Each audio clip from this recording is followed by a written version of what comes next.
Hi friends, আপনারা সব কেমন আছেন? আশা করি ভালো আছেন।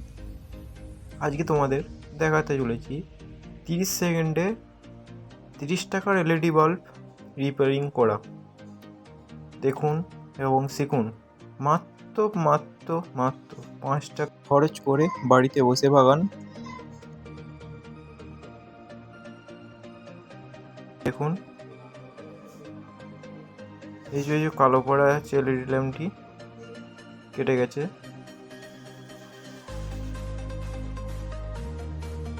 দেখুন, এটাকে উড়িয়ে দিয়েছি এবং এটাকে সোল্ডিং করে দিচ্ছি।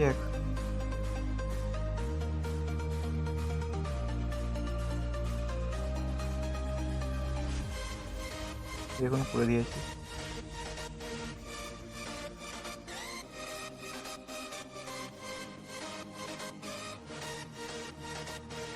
এই দেখুন বন্ধুরা, কি সুন্দর লাইটটা জ্বলছে। এবং এরকম নতুন নতুন ভিডিও দেখার জন্য আমার চ্যানেলটি সাবস্ক্রাইব করবেন এবং একটি লাইক করবেন।